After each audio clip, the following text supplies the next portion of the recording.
Welcome back, everyone. Hope you're doing well. Today, we're going to react to why Russia built a skyscraper in the middle of nowhere. If you're new here, this is what we do. We learn together. Hit that like button. Let's jump right into it. Lego. Where the tallest building in Europe is. Well, it's not the Shard in London or the Commerzbank Tower in Frankfurt. So interesting because we're talking about Europe. People forget Russia is part of Europe, including me. I forget that all the time. And Russia is obviously a Eurasian continent, or a Eurasian country. Obviously, Europe and Asia. It's just so massive.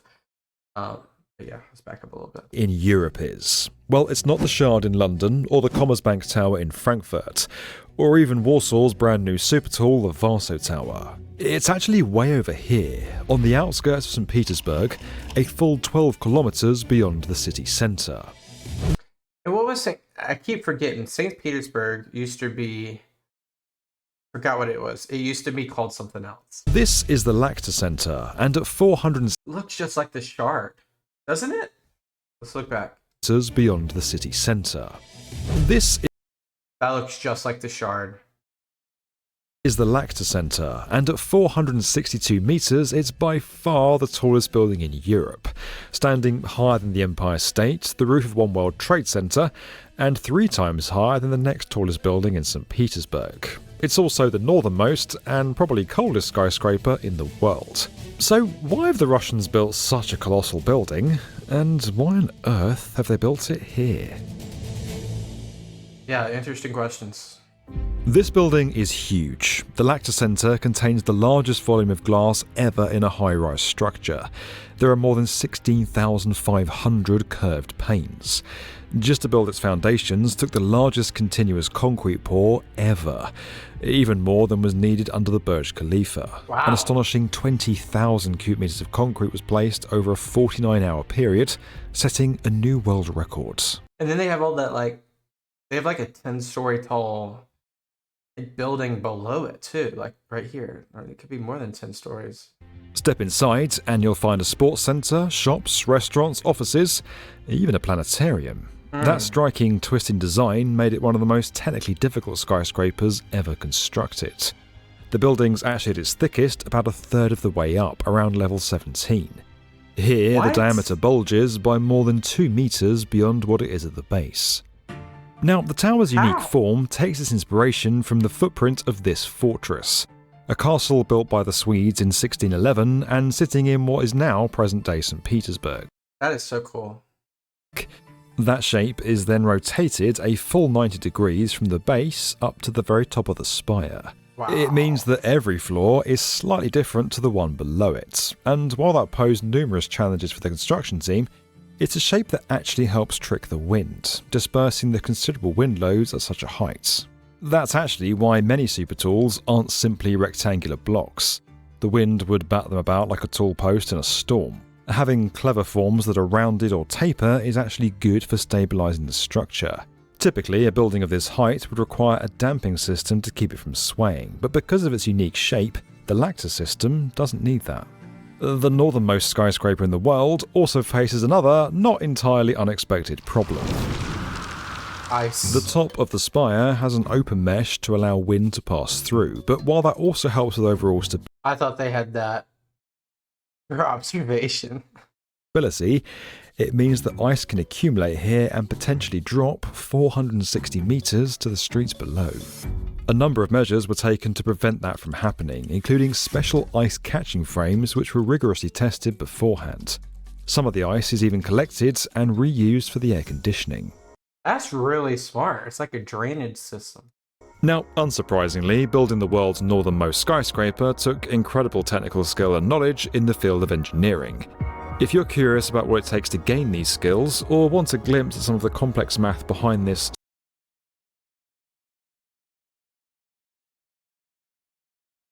the Gulf of Finland. But others have pointed out that it looks like a flame, which would be quite apt, as this building is the headquarters for what was once the largest natural gas company in the world, Gazprom. Gazprom is Russia. It's the biggest company in the country. Well, that makes sense. This is like their one world trade. By far, and has all sorts of problematic links to the state of Russia and how Russia asserts itself on the rest of the world. But that's too many oligarchs for us to get into in this video. The point is that this skyscraper, while housing offices for the country's largest company, also serves another purpose. It's a symbol. Towering 462 metres above the Gulf of Finland, its top 117 metres is actually unusable space. That's weird. But that's not too weird. Is it touristy though? And is just the spire. That's the part of a skyscraper that's typically called vanity height, and it serves no purpose other than to extend the height of the building. Now, while this isn't the worst example of vanity height, that would arguably be the Burj Khalifa's 200-metre spire, it does illustrate. I mean, comparatively, like the percentile of the building though, like the Burj Khalifa has a lot more usable space. Illustrate how important it was for Gazprom that this building not only dominates St. Petersburg's skyline, but also that of Europe. The skyscraper is intended to anchor the start of a new modern city away from the historic centre of St. Petersburg.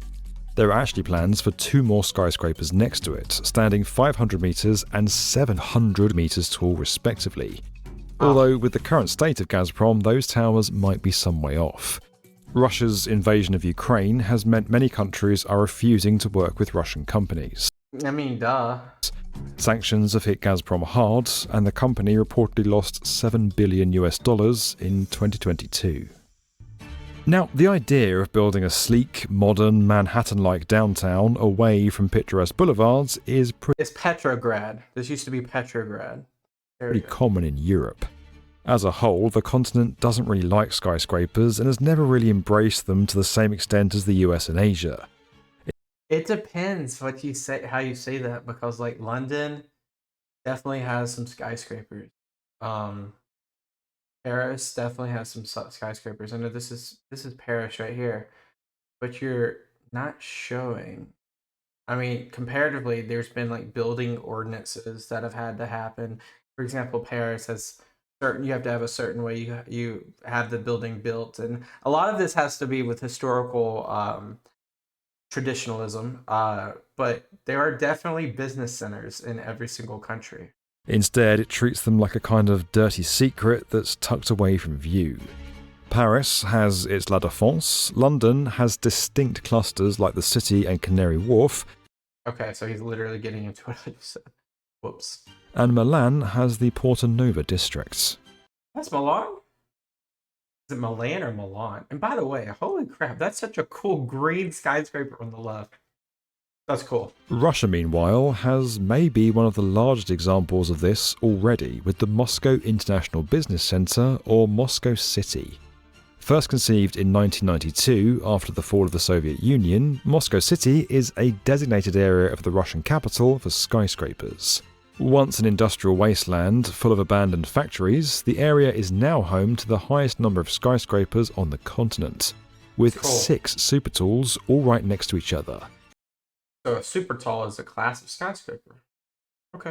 Just this area alone contains 7 of the tallest buildings in Europe.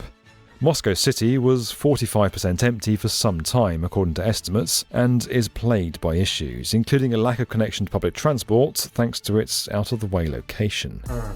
With Russia's invasion of Ukraine set to wipe 15 years off economic progress for Russia. That's insane. Just you have ambitions. When you do things, this is what happens. The future isn't exactly bright either. Many companies have left the country and closed up their offices in Moscow City. Europe's other financial districts are facing an identity crisis in the wake of the work-from-home revolution and the post-COVID slump. The work-from-home revolution, don't hate on it. Don't hate on work from home. It is probably the best thing that's ever happened.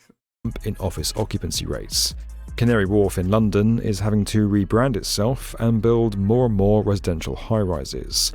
We're seeing cities around the world move away from the idea of zoning, of having separate areas where people live, work and shop. And I don't think it should be that way because the commute and everything is just too much.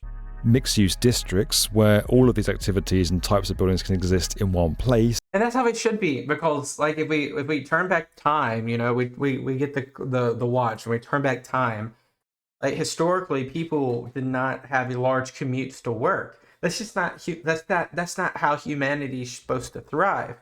We're not supposed to have all these echo chambers of life. We're supposed to have, some sort of like, whether it be an area where you live. And I understand there's a balance between work and life. You don't want to be living at work. That's not what I mean. I mean like in the same neighborhood, in the same, um, within like 5 miles. If you're having to go more than 5 miles to go to work, that's a that's an interesting of course it depends on your profession. It depends on a lot of things. But if you have to go more than 5 to 10 miles, and I know I'm speaking in standard metrics versus kilometers, but for example, 10 kilometers. If you have to go more than 10 kilometers to go to work, that's just insane. And I know people probably be like, "Are you crazy?" Look, I mean, it depends on how you work and where you work. But I just think, the closer it is, the better life can be. These are what people want and what people now expect. So what's to be done with the Lacta Centre? The other skyscrapers meant to surround it may never materialise, but I'm sure it will over time. You can't be so pessimistic. Come on. Come on. You can't be too pessimistic. remains an example of impressive engineering and incredible vanity, even if there isn't much else around it.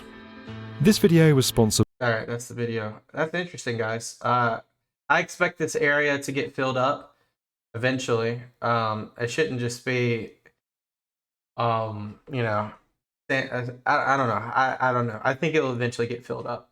It's just an interesting part of how cold it can get there. So it's hard to like imagine, but then at the same time, you have cold cities just like this that have huge skyscrapers. So that's the video. Thank you guys so much for watching. I'll see you in the next one. Peace out. And